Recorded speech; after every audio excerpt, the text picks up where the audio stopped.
কেনেকে শিৱসাগৰৰ শান্তি সম্প্ৰীতি অটুট ৰাখি অনাগত সময়ত আমি কামখিনি কৰিম। ইয়াত সম্প্ৰদায়, জনগোষ্ঠী, ধৰ্মান্ধতা এই কথা বতৰাবিলাক নাহে। আমি এইখন প্ৰেক্ষাগৃহৰ ভিতৰত আমি অসমীয়া হিচাপে আছো।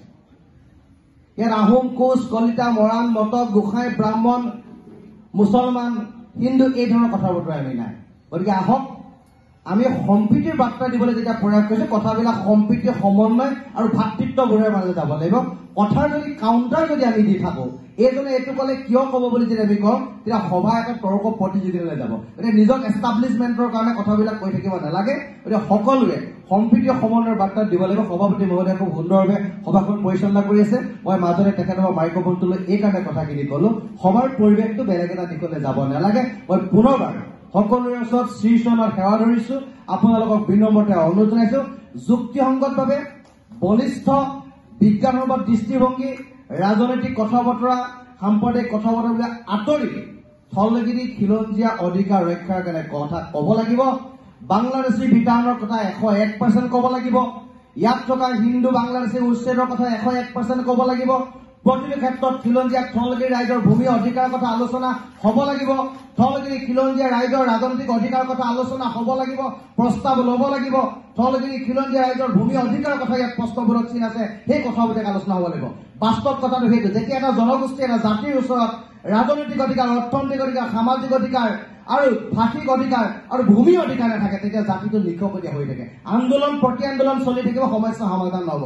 গতিকে সাংবিধানিক গণ্ডিৰ ভিতৰত থাকে প্ৰস্তাৱনা সন্মান জনাই আমি যিসকল দূৰদৰ্শী চিন্তা সম্পন্ন ব্যক্তি এই সমাজখনৰ মাজত আছো, সকলোৱে কথাবিলাক তেনেকে পাতিব। মই পুনৰবাৰ সকলোকে ধন্যবাদ জ্ঞাপন কৰি বস্তুনিষ্ঠ, বলিষ্ঠ, বিজ্ঞানসন্মতভাৱে কথাবিলাক আগবঢ়াই নিবৰ কাৰণে অনুৰোধ জনাইছো। ধন্যবাদ।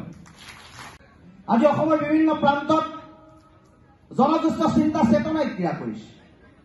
বহুতো মানুহে পৃথকতাৰ চিন্তা চৰ্চা কৰিছে।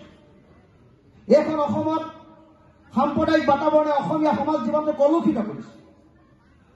এইখন সমাজত আজিৰ তাৰিখত এই বিজ্ঞানৰ যুগতো এলান্ধকলীয়া নীতি নিয়মৰ মাজত মানুহবিলাক আবদ্ধ হৈ উপাধিক লৈ প্ৰশ্নবোধক চিন অনা হৈছে, উপাসনা পদ্ধতিক লৈ প্ৰশ্নবোধক চিন অনা হৈছে, খাদ্য সম্ভাৰক লৈ প্ৰশ্নবোধক চিন অনা হৈছে, সাজ পোছাকক লৈ প্ৰশ্নবোধক চিন অনা হৈছে। গতিকে এই পৰিৱেশৰ মাজত সামগ্ৰিক আমি অসম আৰু অসমীয়াৰ কথা কৈ আমি আগবাঢ়ি যাব লাগিব। তেতিয়াহে অসম বাচিব, অসমীয়া বাচিব। মই উদ্দেশ্য ব্যাখ্যাত কথাখিনি বৰ দীঘলীয়াকৈ নকওঁ, খালি সকলোৰে প্ৰতি এটা বিনম্ৰ অনুৰোধ যে সভাখন জাতিটোক লৈ পতা এখন সভা।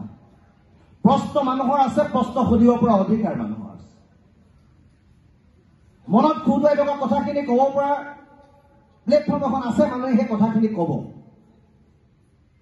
কিন্তু কথাবিলাক কওঁতে, আলোচনাৰ মাধ্যমেৰে আগবাঢ়োতে আমি ইজনে ইজনক টুকুৰিয়াই কথাখিনি আমি ক'ব নালাগিব। কাৰণ এইখন সভা সামগ্ৰিকভাৱে ৰাইজৰ এখন সভা, আৰু এইখন সভাত আমি সকলোৱে একত্ৰিতভাৱে অনাগত ভৱিষ্যত